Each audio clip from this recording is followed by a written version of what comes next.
మన ప్రభు అయిన యేసుక్రీస్తు నామమున ప్రియమైన మీ అందరికీ ఉదయకాల శుభములు.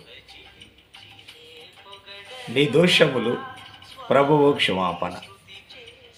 130వ యాత్ర కీర్తన 3వ వచనము 4వ వచనం.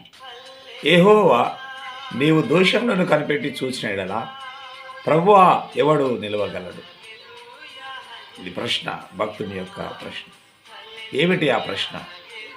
నీవు దోషములను కనిపెట్టి, దోషములను కనిపెట్టే మనుషులు ఉంటారు, మన దోషములను కనిపెట్టేవారు ఉంటారు. సహజం. ఈ లోకరీతిగా మన దోషాలను కనిపెట్టేవారు ఉంటారు.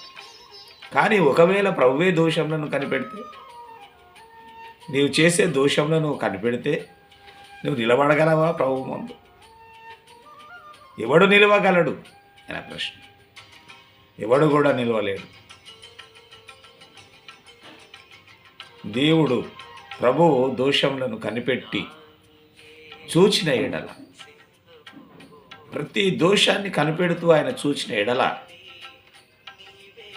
ప్రభువా ఎవడు నిలవగలడు? ఎవడు కూడా నిలువలేడు. అయినను జనులు నీ యందు భయభక్తులు నిలుపునట్లు నీ యొద్ద క్షమాపణ దొరుకు. అయినను అంటున్నాడు. అయినను జనులు నీ యందు, అది ఒక ఛాన్స్, ఒక అవకాశం. ఏమిటి ఆ అవకాశం? భయభక్తులు కలిగి ఉండుట, దేవుని యందు భయభక్తులు కలిగి ఉండుట, అది ఒక అవకాశం. అయినను జనులు నీ యందు భయభక్తులు నిలుపునట్లు, దేవుని యందు భయభక్తులు, మనుషుల యందు కాదు. మనుషుల యందు నువ్వు భయభక్తులు కలిగి ఉంటే ఆ క్షమాపణ తాత్కాలికం. క్షమించినట్టే క్షమిస్తారు, మళ్ళీ పగ తీర్చుకోవాలనే ఆలోచనలో. మనుషుల క్షమాపణ తాత్కాలికం, దేవుని క్షమాపణ నిరంతరం నిలిచే క్షమాపణ. ఒకవేళ నీవు ఆయన యందు భయభక్తులు కలిగి, ఆయన యందు భయభక్తులు కలిగి కూడా ఆయన ఆజ్ఞలను పాటించినప్పుడు, దేవుని ఆజ్ఞలను పాటించినప్పుడు, దేవుడు చేయకూడదని ఆయన చెప్పినట్టు ఆజ్ఞాపించినవి నువ్వు చేయనప్పుడు, దేవుని యందు భయభక్తులు కలిగి వాటిని నువ్వు మానుకున్నప్పుడు, తప్పకుండా దేవుడు క్షమించే దేవుడుగా ఉంటున్నాడు. ప్రభువు క్షమించే గొప్ప మనసున్న ప్రభువు. క్షమాపణ అంటే ప్రభు వద్దనే దొరుకుతుంది.